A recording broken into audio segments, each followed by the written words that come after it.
Today is the anniversary of the Ortega versus Hodges ruling that legalized same-sex marriage.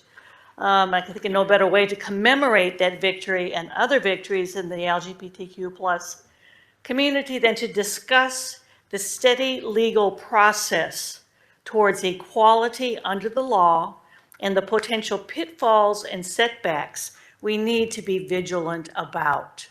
But at least it's taking an assessment of where are we and what are our options, what can we be doing. Therefore, we have three incredibly knowledgeable panelists here. Thank you very much, and thank the three of you for taking time, and for the rest of the people who are here for taking time out of your schedule. Next time we'll serve lunch. What do you think? But I just want to say thank you very much, and I have a sneaking suspicion you may have a few things to say that will spark a little bit of conversation among you. So take it away. Okay. I'm your moderator here. So Shelly Skeen, again, I use she, her pronouns. And so here's our roadmap for today. We're going to talk a little bit about the history of LGBTQ plus rights, and then we're going to talk about more specifically name and gender marker correction work in the courts here in Dallas County. We're going to talk about same-sex marriage and where we are on the path of same-sex marriage, and also going to talk a little bit about legislation that we're seeing across the country this year and last year and the prior year that might seek to restrict the rights of LGBTQ plus people and people who are living at the intersections of those identities, whether they have a disability or they are Black and brown people of color. So that's what we're going to talk about today. And so with that, I'm going to do really quick history. So Lambda Legal, 51 years we've been around, and so when you start thinking about landmark cases, a lot of the big cases are really cases that we've worked on. And so the first big one I'm going to talk about is Lawrence versus Texas, which is a 2003 United States Supreme Court case. And back to our gay holiday, June 26th, it was decided on June 26, 2003. So remember that, because there's going to be a trivia question at the end of our day. But in any event, what that case did is it said that no longer could LGBTQ plus people be considered criminals across the country just because of who we are and who we love. And so that was a big, big case, because what that then did is made it so that LGBTQ folks were not stigmatized. It let us begin to start to participate more fully in society as a whole. So the next big case that we're going to talk about is Obergefell. So Commissioner Daniel's already talked about that, but June 26th, 2015, and that's the marriage equality decision. So that's another Lambda Legal case. And really what that did is it allowed same-sex marriages to be recognized across the country, and also states like Texas, which was one of 13 states at the time that still didn't issue marriage licenses to same-sex couples. It required the state of Texas to issue those marriage licenses. And so with federal rights, you get 1,138 rights just by virtue of the fact of being married under federal law. And here in our state, we have many, many rights that come with being married, including rights that you can find in the tax code, rights that you can find about making decisions about your spouse without if they become ill. And so it's critical that folks, when they do choose to get married, that they get all those rights.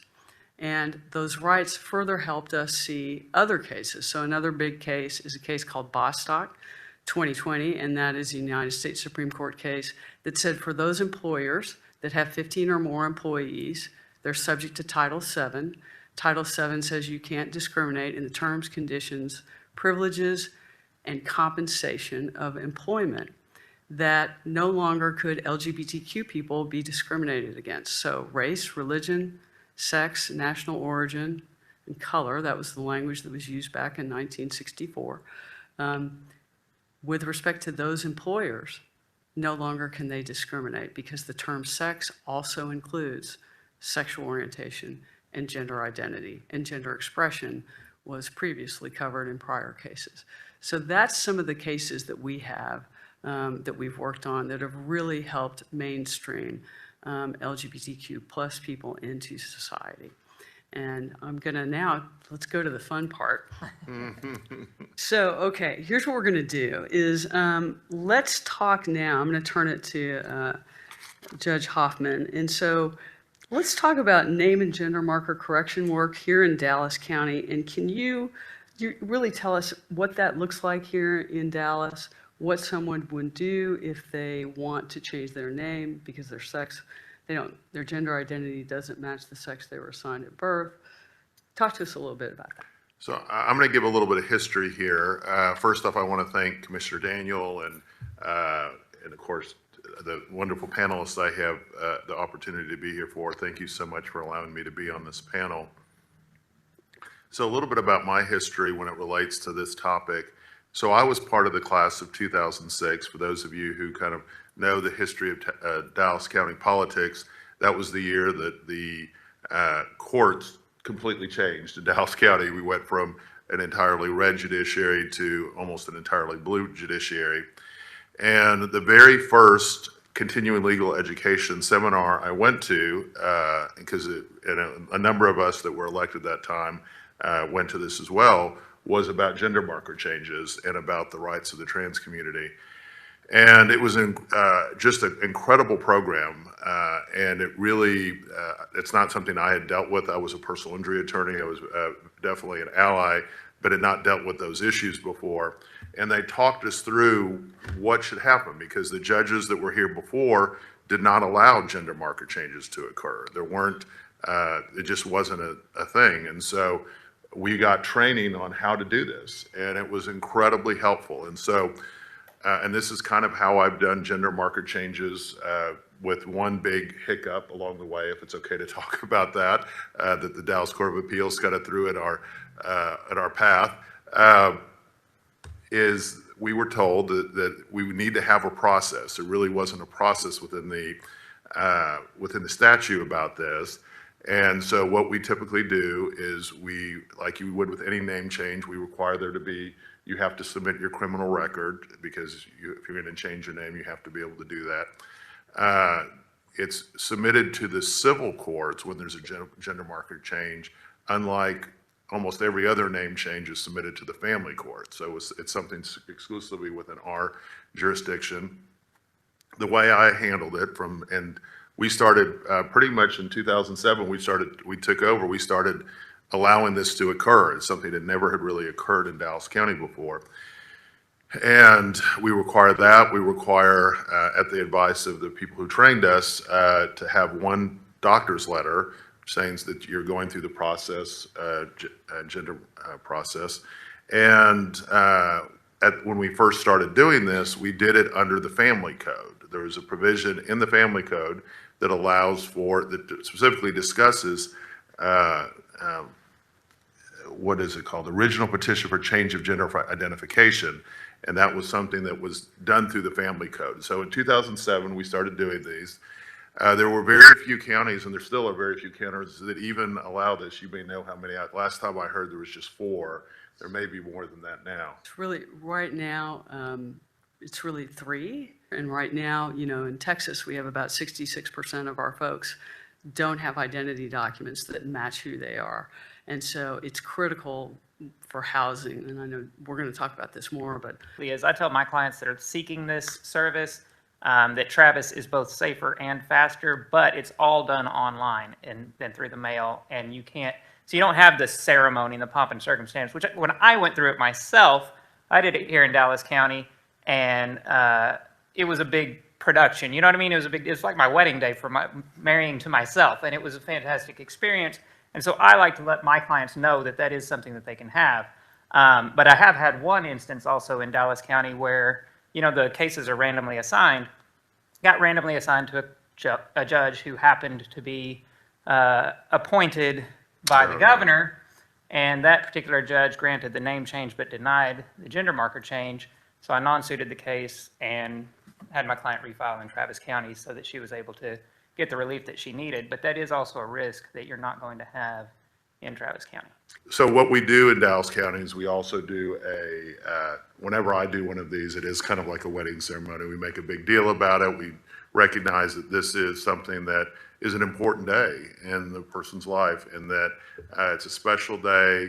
We usually have everyone in the courtroom clap and everything like that. We want to make it something that welcoming and know that they are in a safe space being here in the courtroom. And so I guess in Travis County, they don't do any hearing at all. They just process it as. Right, so it depends on, not 98% of the time, there's no hearing. So if you have somebody that's in, for example, El Paso, who is working on an hourly basis, for them to get out of their job for a day, to come to court, it's much easier. So 9 times out of 10, unless there's something that the judge wants to review further. So we usually do these over Zoom, so they don't, if you could do them in Dallas County over Zoom, at least I do them over Zoom all the time. And so that hopefully if they were in another county, they would be able to do that. There was one major hiccup along the way. We started doing this in 2007. There was an individual, Dallas County, the Dallas Court of Appeals is made up of 6 counties, and there was an individual who attempted to get a gender marker change in one of the outlying counties. I think it was Hoffman County, and the judge denied it, and he appealed. That person appealed it to the Dallas Court of Appeals, which at that point was very different than the Dallas Court of Appeals we have now. It was entirely red, and the Dallas Court of Appeals ruled that you cannot do a gender marker change through the family code. And I don't agree at all with the reasoning. I kind of think our current Court of Appeals would not have done this, but arguing that there wasn't a procedure within the family code, although it's discussed in the family code, there's no procedure. We therefore would not allow gender marker changes through the family code. So a lot of the judges in Dallas were really concerned about that. This is binding precedent on us, and we were like, we want to keep doing this. We want to keep helping people. And so what we do is we looked at this, and there was a footnote in the opinion, and the footnote said, and I'll just kind of read it, to the extent the appellant wants his birth certificate changed, as his appellate brief indicates, there's an administrative procedure for doing so, but the appellant does not, and it's through the health and safety code. And a lot of the judges, some really good judges, some of them are on the Court of Appeals now, said, you know what, we should just change the way we do this from doing it through the family code to doing it through the health and safety code. We changed up our forms, changed up how we did it, and there was barely a bump in the road. We were able to get back to what we were doing. And I will tell you that I've done literally probably hundreds of these at this point. There's a lot of people from surrounding counties who come in and do this. In my court, they have the option to do it over Zoom or in person in my court, whichever they prefer. And it's been, I think, I really feel like it's been an important thing that we've done here. And all of the elected judges that I'm aware of, and you guys may know more than I do because they change, have embraced this and allowed this to occur. And so apparently we've had some of the appointed judges not do that. I'm sorry to hear that. But the elected judges have all done that. And so it's been I think, a really important process, and it's something that Dallas County, it shows you the difference between every surrounding county. There's only 3 counties apparently in the state that even allow it. Every surrounding county doesn't do this. One interesting story, and Justice Mulberg was originally on this panel, and one of the things I have such an amazing respect for him. One of the issues we also had when this was going through was when we first started issuing these, it was the first 3 or 4 years we were doing this, we were issuing court orders, and the Department of Motor Vehicles, there was a supervisor there or something who basically told, we're not going to accept these court orders. I don't know where they thought they could just ignore a court order exactly. And Justice Mulberg, I remember this vividly, called him up, this person up, and we'll just say changed his mind, that was a bad idea. And we really haven't had any issues since. And so I wish Justice Mulberg was here. I think he could tell this story better than I do. But I think Justice Mulberg deserves a round of applause for everyone here who cares about this issue. advocate. And so, and it takes somebody with his gravitas to do something like that. So this has not been a smooth process. We've had we're in a very red state, and a lot of times we've had to overcome a lot here in Dallas County. But I'm proud of the judges here that have fought for this over the years and made sure that this is a smooth process, and we'll work on making it even smoother in the future. So one quick thing now, you can also get a passport and simply self-attest to your gender. It's also another Lambda Legal case, and you can attest using an X marker, so a gender-neutral marker, or a male or a female. And so that's also out there. So you're seeing a progression in the law really to match what's happening. So let me turn real quick and just say, when you did these, it was a ceremony. So I'm going to ask both of y'all this question.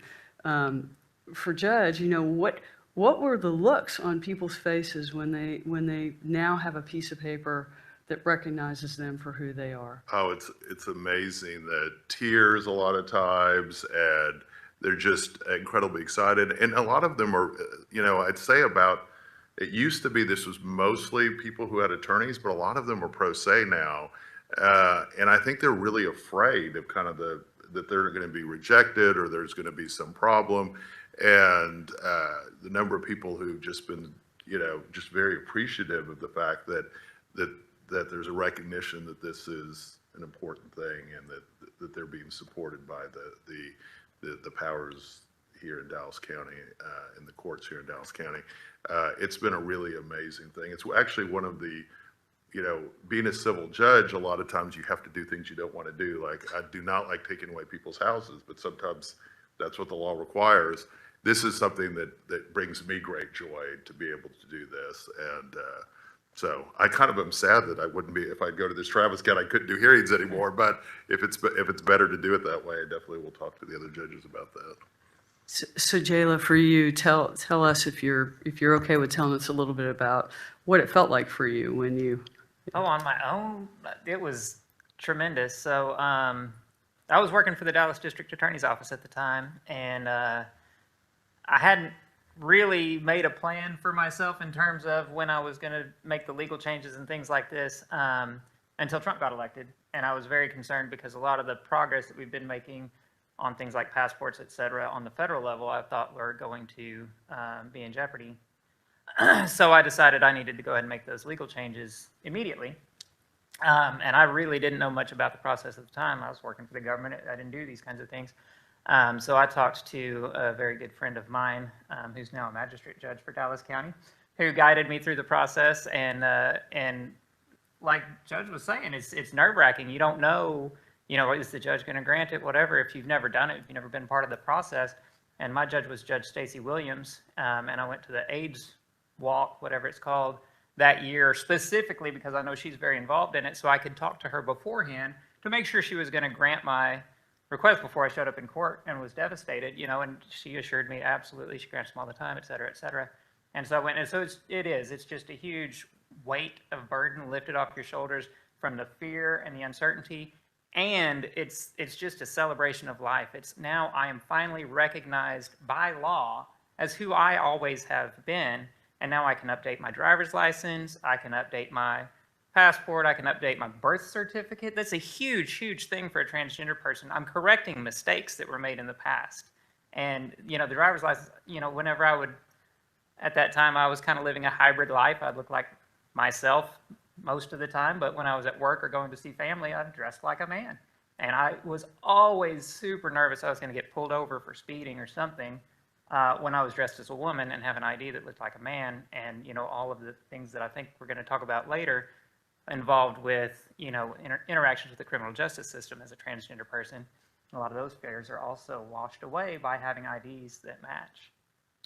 One piece of advice I give to people in this situation and is that if you have an issue, first off, make sure you file in the right county, because we don't want to make bad law like happened in this McReynolds case. If they just filed in Dallas County, it's never what happened. So make sure you file in one of the counties where they actually do this. And then if you have an issue, I think what you did was really, or who you did that was really smart, was to refile in another county if you got a bad judge. Don't appeal it. You might be able to appeal it in Dallas County, but I think that's what really that's really risky, because most of the Dallas Court of Appeals obviously is, and I don't want to speak how that would, but it's a friendly court. Not every, even Austin, I think with this new 15th Court of Appeals, I don't know how that would play out with their appeals. So try to go to the original judge, make sure you go to the right county. And if there's an issue with the DMV, or you have an issue with the judge like you did, go to a friendly judge and make sure that they go through the process with you and make sure everything gets taken care of. Don't take it on appeal, because we don't want to lose other people's rights to be able to do this. That almost happened in Dallas County, so. Good point. All right, we're going to switch. Let's talk about same-sex marriage a little bit. All right, let me start with you, Judge. So I want to take you back to that day, June 26, 2015, and ask you really a couple of questions together. And the first one was, did the county put procedures in place in the event that the United States Supreme Court said that marriage equality was the law of the land, so that marriage licenses could begin to be issued? And then the second part of that question is, tell us what happened that day. Oh my God. You know, it's interesting. I've been a judge for 18 years, and I think that day, in twofold, I still get kind of goosebumps when I think about that day. It was like, I felt like I was on the front line of history, because you know, if you kind of look back to that day, there was a wave of people. So initially, none of the surrounding counties were willing to do weddings, even though this is the U.S. Constitution, or the United States Supreme Court had said this is now legal.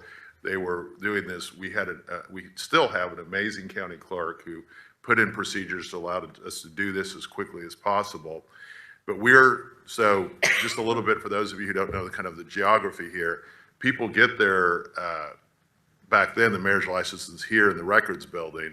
I was in the George Allen with a lot of other judges just across the street.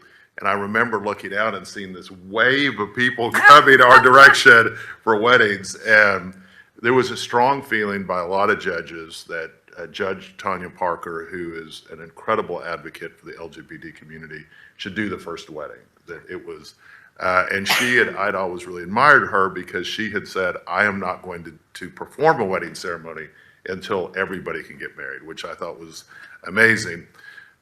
So this was her first wedding ceremony she ever did, which was kind of interesting. And so for those, I had been doing wedding ceremonies before that. She had never done one, so it took her a little while to try to go, how do I do this exactly? And so I remember kind of waiting for a while, but we were all waiting. There was a huge courtroom full of people. She was going to do the first couple. And then all of us who were willing to do it, which is pretty much all of the judges, we went back to our own courtrooms, and then people were sent to our courtrooms. So I probably did a dozen weddings just myself, and I was just one of many judges who were doing it. And the stories I heard that day still resonate with me. People who had waited 30 to 40 years to get married, and the first chance they had to do it legally, they were there on the front lines. And the story that resonated with me the most was, we had a couple. I don't know the whole story. I just did the wedding, so you probably all have questions after hearing the story. But to me, it was an amazing story. We had this couple, and one of the people in the couple had burns on part of her body, and she was in a wheelchair. And her partner was standing. She was in a wheelchair, and I started doing the wedding. And the lady in the wheelchair who had the burns on her, she stood up. And everybody in her group gasped, like, apparently she had not stood up in a long time. And the whole group started crying when she stood up. And it was that moment of like, I really am in the middle of something. It's like a miracle. This is like, I'm on the front line of a miracle. And I was so proud of my fellow judges who worked into the night to get people married. It was one of the most it was without question my best day as a judge. And one of the things, I know you didn't ask about this, one of the things that I did just kind of personally, because I'm kind of nervous about things, because I'm very cynical about sometimes our country, is when Clarence Thomas issued that footnote in the Dobbs case, where he talked about a Obergefell, and I'm like, oh my God, are we going to lose that right too? I decided I worked with a number of allied groups to do a day of weddings that day. I did a day of weddings right before COVID, where I basically took the day off and had all these couples come in and did weddings. Not the smartest thing, because I could have gotten COVID, but unfortunately didn't. And then I decided to do this for the LGBT community, and that was a really cool experience as well. And hopefully it turned out it wasn't quite as dire. It's still a right, but it was something I felt it was important to do. And so I just think we should be proud of our judges that they continue to do this, and that they fight for it here in Dallas County. Right. So just another question around that. So were you, because I know all the judges did show up that day, were you all prepared? You had a plan in place to be able to handle what was going to happen? I don't think any of us expected that many people to show up the first day, so I don't know that we had a plan. Our plan was to make sure Judge Parker did the first one, and that we would stay there as long as we needed to do the weddings. And I think there was somebody, Judge Parker would know more about this, who directed people to different courts. And so I was there just doing weddings, one after another, after another, after another. And it was just but it was really, I was so proud of Dallas County. It was one of those moments, maybe my day I was most proud of Dallas County. The fact that if we had not had that turnover in 2006, hearing stories, one of the things that did not make me happy was hearing stories from people who had tried to get married in surrounding counties and then were not allowed to. And they were so excited to come in, and then they couldn't do it there, even though it was constitutional. That did not make me proud of surrounding counties, but it made me proud that the judges in Dallas County were doing their job and be willing to do what was constitutional. And that and you guys know more about the details about this, so I'm not, but that there are still judges who say, I won't do any weddings because I don't want to do LGBT weddings. That is shameful to me. That is absolutely shameful. But you know more about that than I just. So Jayla, how about you? What do you remember about that day for you? Not a whole lot, honestly. That was less impactful for me because let's see, what year? That was 9 years ago. I was very much single at the time. But the impact from that day, of course, is very important to me because I am married to a woman, and we wouldn't have our marriage if that day didn't happen, of course, and all of the subsequent days that protect that. And yeah, the right is kind of on the chopping block to some extent, from Dobbs, et cetera. And so it's on shakier grounds. Luckily, we do have some codification of some of our rights on the federal level, thanks to Joe Biden and his cabinet, that we did not have before. So we do have that. But in terms of state, the state law is still, a marriage is recognized as between one man and one woman. And so if the federal protections were to be taken away from us, which they very much could with this particular Supreme Court, and with the states being as testy as they are to try to get these kinds of cases back before the court, in the state of Texas, there's a question whether our current marriages would even still be valid. And I was actually having a debate about that with some colleagues recently that, kind of the law of the land as it stands, if a change like that were to be made, the currently valid licenses for marriage would remain valid even in the state of Texas. But there are some counter arguments to that are being propounded by some of these more religiously fueled kind of ultra-conservative groups that would try to say that no, that these marriages were never valid because same-sex marriage was never legal as a matter of state law. So it's scary. And it's the same thing with Lawrence, right? The penal code still outlaws same-sex sodomy, so to speak. That's the word they use in the penal code. And so if something were to happen to overturn Lawrence, And we've already had some scares on that too. We've had Ken Paxton trying to relitigate that issue as well. So anyway, long story short, the day itself was less impactful, but the results, and I'm very proud of Dallas, and I'm very proud of Judge Parker. She's a friend of mine as well, and I just, every time I see her, I think I bring up the marriage issue, because I thought whenever she was first elected and she made that stand about, because same-sex marriage was already a very, very prominent issue at the time, and she said, I'm not going to do any marriages until I could do all of them, and she's tremendous, and all of our Dallas County judges are from that standpoint. Can I just say one thing, because she brought up something I'd forgotten to say. So one of the things after I started doing same-sex weddings is I have kind of a way I do every one of these. My intern David, who's here, who was incredibly helpful in putting together this research. So give David a big round of applause. He did a great job. Is at the end of my weddings, I will say, by the power vested in the state of Texas, I now pronounce you husband and wife.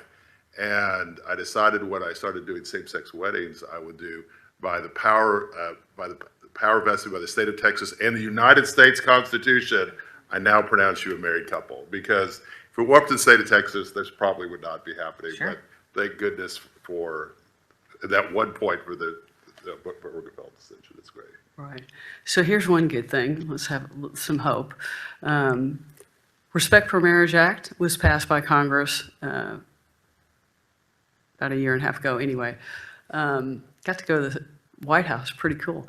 But in any event, it was passed by Congress, and here's what it says. It says that for anyone who is lawfully married in a jurisdiction that recognizes their marriage, so if you're married out of the country and or you're married in a state, even if Obergefell is overruled, then the state that you're in has to recognize your marriage as if it had actually been performed in that particular state. Now, I know there's the arguments that we can go down the constitutional piece, but that's one thing that will protect folks. But the key to that is not that it's just about LGBTQ couples.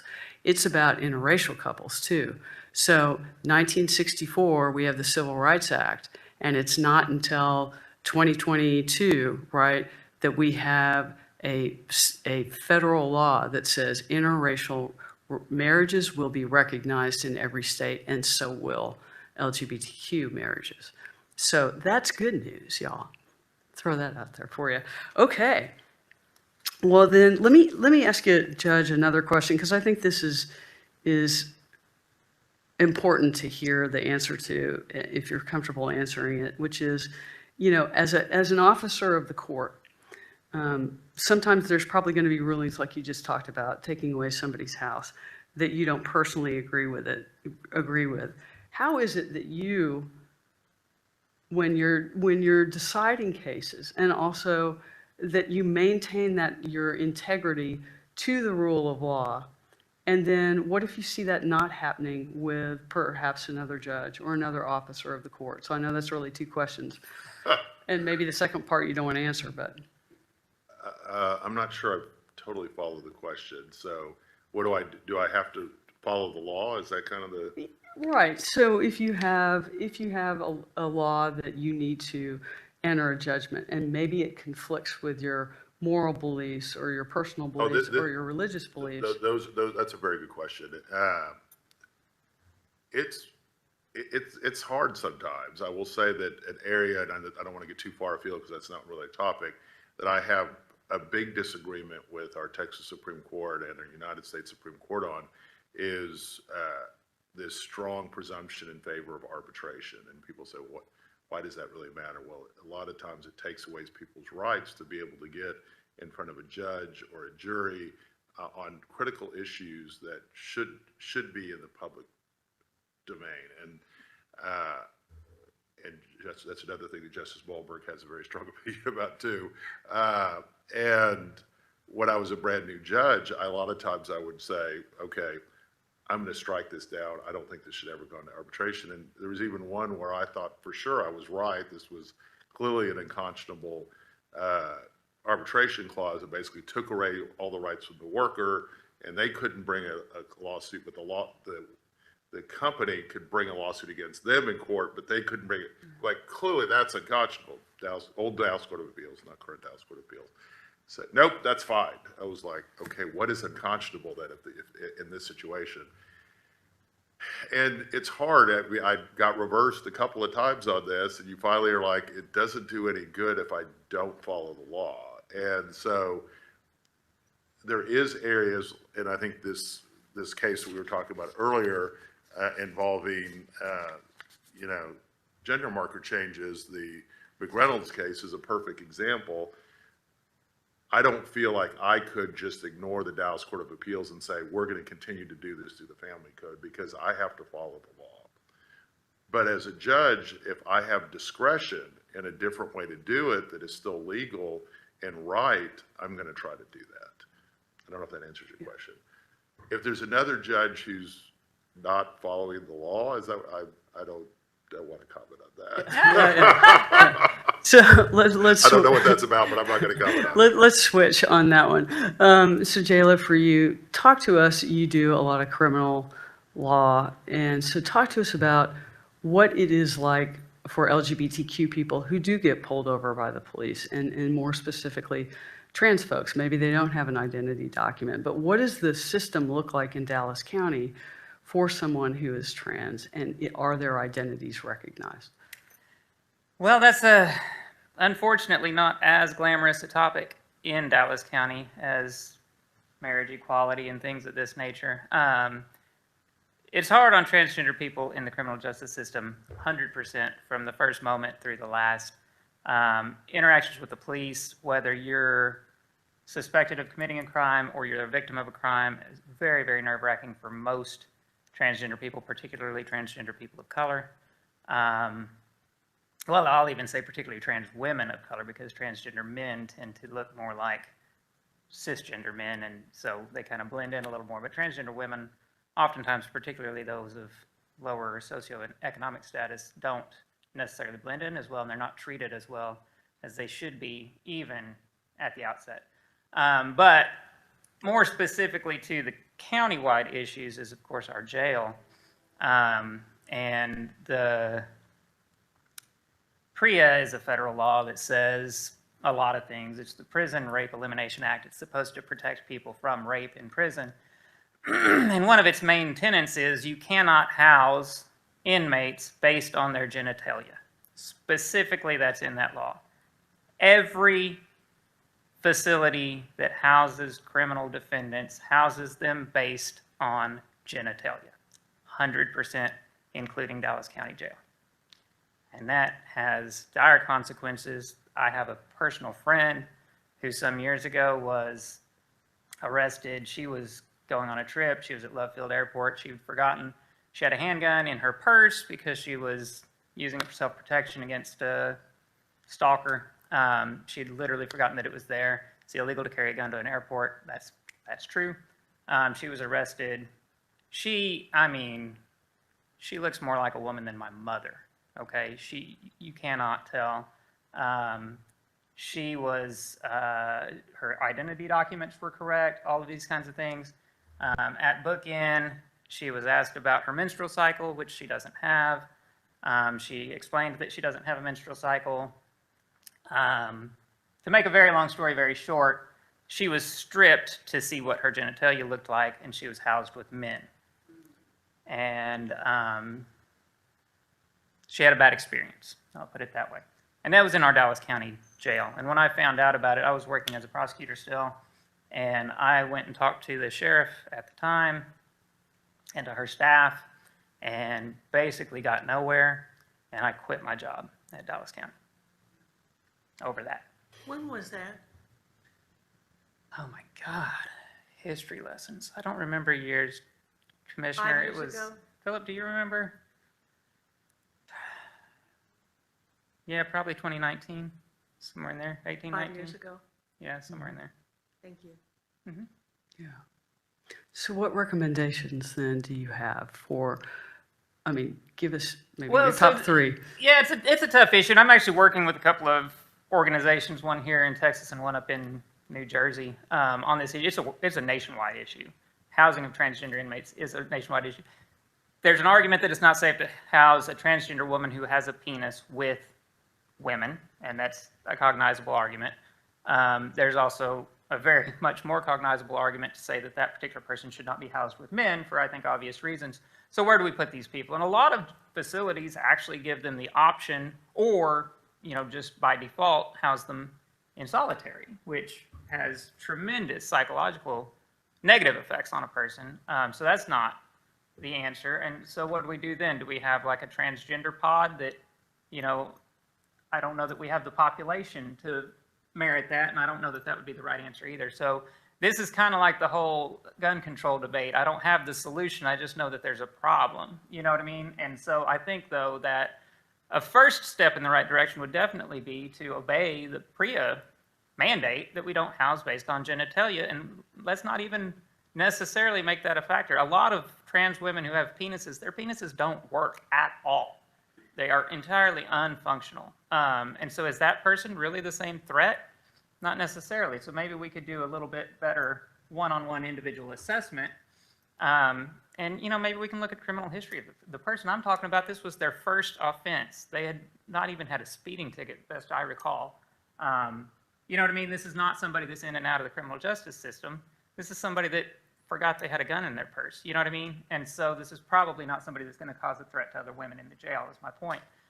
So I think that an individual assessment is probably a big step in the right direction. So another question, if someone is trans and they are pulled over by the police, do you have a recommendation about how they should handle that encounter? My recommendation for anybody pulled over by the police is you have to identify yourself, and that's about all you have to do. So I would not get too much into, they ask you where you're going, why you're going there. You don't have to give that information. Just tell them who you are, where you live, give them your identification card, and ask to, if you're being arrested, you want to speak to a lawyer as soon as possible. But respect, you know, it goes a long way. A lot of police officers will kind of mirror your attitude. And so, you know, a lot of times we get very defensive or scared, or a lot of emotions that police officers will reflect back on you. And you know, so treating the officers with respect, and I feel like I'm echoing some of the movies I've seen of African-American communities. And I hate that because, you know, you should have the ability to stand up for yourself and to be your own person.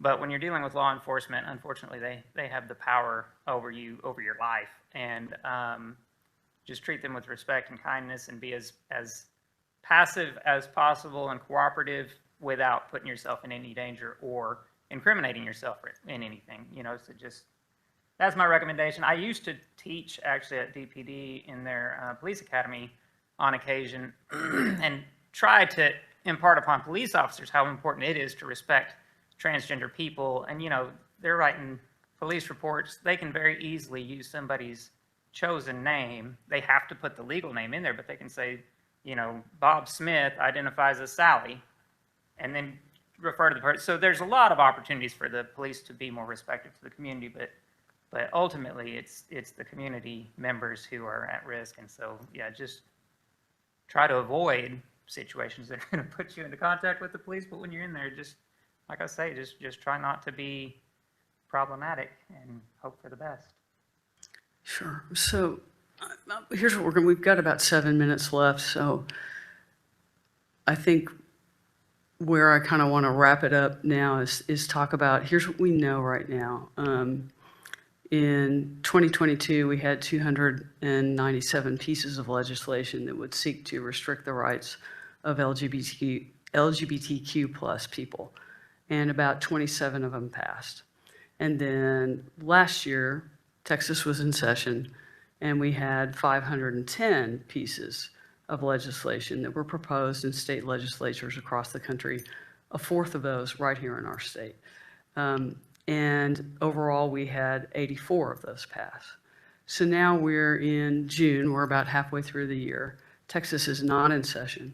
And as of last Friday, we had 523 pieces of legislation that have been pending across the country, and 38 of those have passed. So knowing the positions that each one of you has, right? as lawyers, as advocates, as folks who can have a voice for people's dignity and humanity and a place to be able to ask for respect. What would you say as you walk into the next, if we have more of these laws passed? And I'll start with Jayla and then we'll come to Judge. What would you say is the hope for the future, and how can we better treat each other and treat our communities? That's a very big question. We've got 5 minutes left. Do you want to start with this one? Yeah, it's devastating. Honestly, it's for, again, I'm in a lesbian marriage. My wife and I are both transgender. We have a lot of our rights on the chopping block currently. Among those laws that you're talking about, access to health care for transgender people is very, very shaky, especially for children, but for all of us. And so I'll be very frank and honest. My wife and I are terrified, and we're looking at immigration. We're looking at moving into Canada or another country because we're that concerned. If Trump takes office and if the Republicans take the legislature on a federal level, I mean, our state is already completely red on the state level, and they're making it harder for that to be changed. And if we lose all the protections that we have on the federal level, there's really, I don't want to say it's hopeless, but it's getting very close to that. And so what is the cure? I mean, obviously it's getting out and voting and making your voice heard. There are more liberal people in this country than conservatives, but through gerrymandering and lack of involvement and a bunch of other things, the vote tends to be very red in a lot of places where it shouldn't be. So certainly, to get out the vote stuff and all this, but I think that it's too late, in a lot of cases, because it's going to take a long time for the seas to change, right? So that also involves running for office. It also involves getting, we all just need to get very, very involved in making our voices heard, because, the voices that are being heard are not ours. And so that's a big part of it, but it doesn't look good currently, particularly for transgender people and access to health care. And I think it's noble to stay and fight, and I'll do that as long as I can until my family's safety and health is at risk. And then I'm privileged. I'm an attorney. I've got mobility that a lot of people don't have. My heart really bleeds for those who don't have those options and don't have other places to go and modes to get there. Judge, how about you? That's a huge question. I think we have 2 minutes left, but I just want to maybe tell a story, and I hope this resonates okay. One of the things that I think that all of us who care about these issues should realize is that voting matters and who you vote for matters. And it takes me back to an experience I had when I was on the campaign trail that kind of shocked me. I was going door to door like we do sometimes when running for office. And I don't even think I was up for office at this point. I was just helping the Democratic Party generally going door to door. And we were hitting kind of swing voters. And I went to this couple that was in my neighborhood, which is kind of a nicer neighborhood up in North Dallas. And I knocked on the door, and it was a same-sex couple. And I spoke to them. They were very nice. Oh, we've heard of you, Judge Hoffman. Will you absolutely have our support? So great. I'm glad. Can I put out a Biden sign for you? Like, oh, no, we support Trump. And I was like, how? What? I was like, you support Trump? He goes, yeah. And I think that obviously they were very affluent. They also, I don't think they realized how many of their rights are being eroded every day, and that isn't a higher priority. So I don't know why I told that story, but I just found it kind of resonated with me. I was like, people who care about whether it's, if you're pro-choice or these should be the issues that we vote on, because these are the issues where our rights are being threatened, or you're LGBT or pro-choice or whatever the issue is. You can no longer say, in my opinion, that, oh, that's not going to ever really change after Dobbs, because every right that we have fought so hard for, that we all take advantage of, that make it possible for us to live here in the United States are under threat. And, you know, this needs to be what we vote on, and this needs to be how we keep our rights. So I know we're right at time. What I would say to all that too is really to listen to people's lived experiences, right? And believe what they say because they're living it every day. And then offer them the honor and the respect and the dignity that you would want. So a little bit the golden rule, but I think that we don't. And then go have lunch, go have coffee with someone who is not like you. And then things are so much more nuanced than, I guess, you know, this or that. So inform yourself. Please, y'all run for office.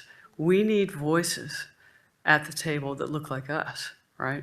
And so that's very, very important. And become a precinct chair. I'd say that as well, right? To help people get people out to vote. But do we have any questions from the audience? Do we have a couple minutes to do that? I would say so. Sure. Questions? We've told you everything you wanted to know. Can you touch a little bit about how the medical profession is kind of under siege, and we're talking about children going through gender affirmation process and surgery, is there even litigation, and it's frightening, you know, here in the state of Texas, the position of our elected officials on that? Sure. You want me to go? Yeah, go, you know more about the litigation that's going on. You want to do yours, and then I'll give you the litigation piece.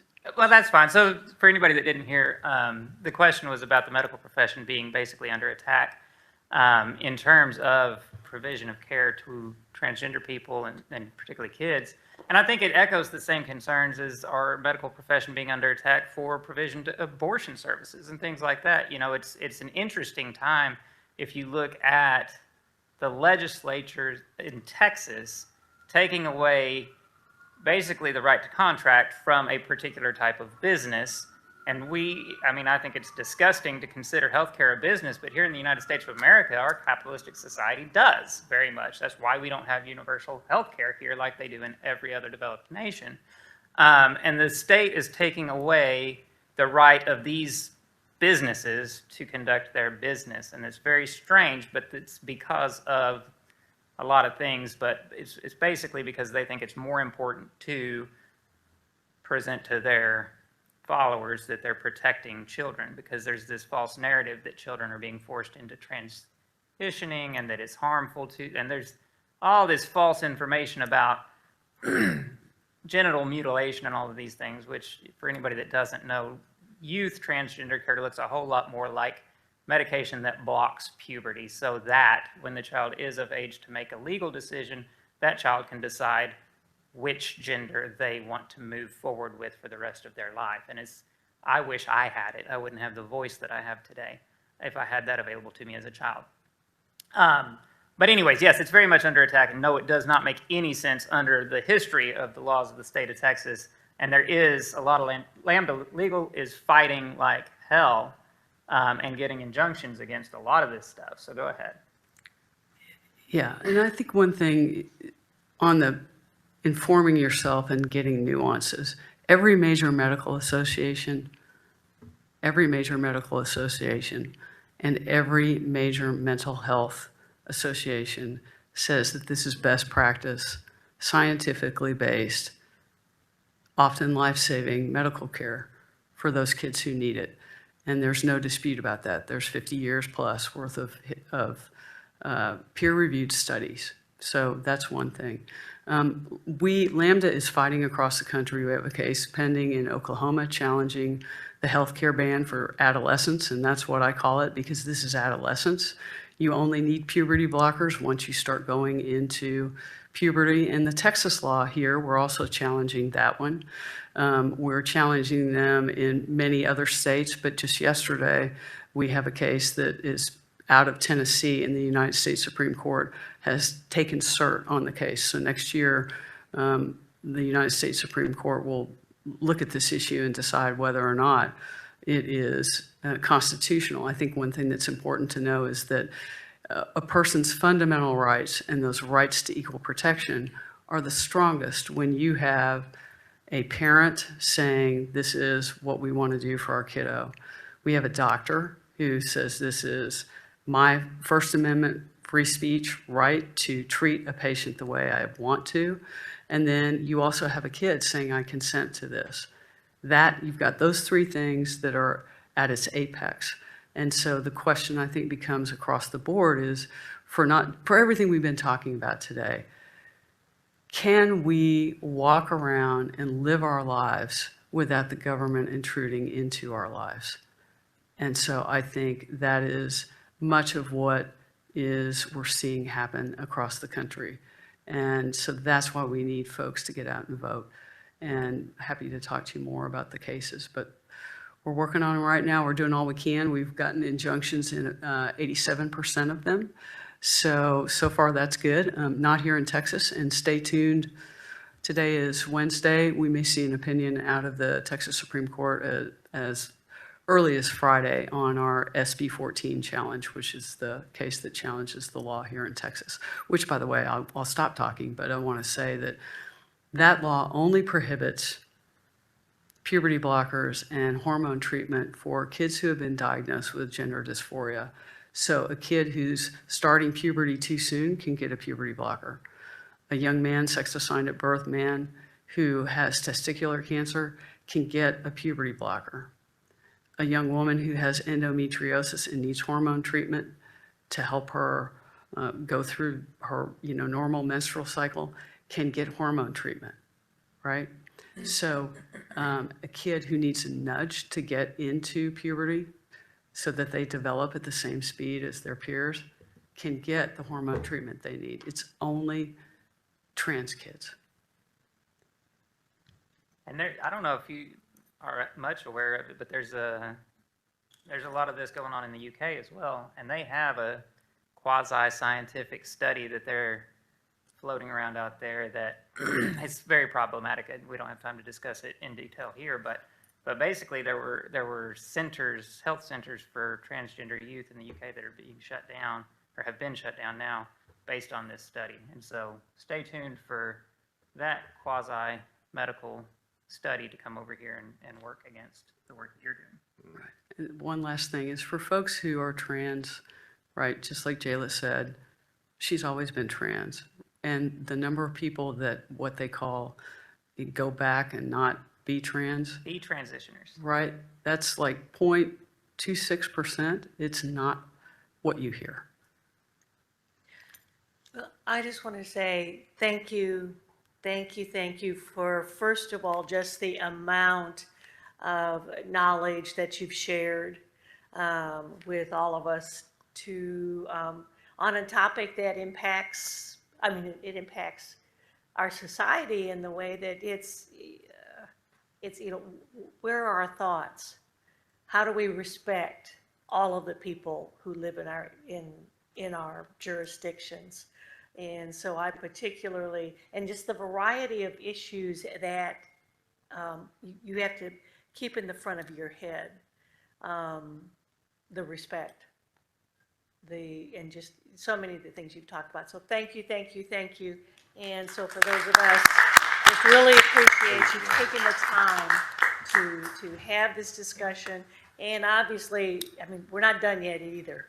So I look forward to seeing what you're involved in, what's coming up. So, and thank you to all of the folks who took time out of their days to come and listen to other voices, a lot of voices, and the representation that can be.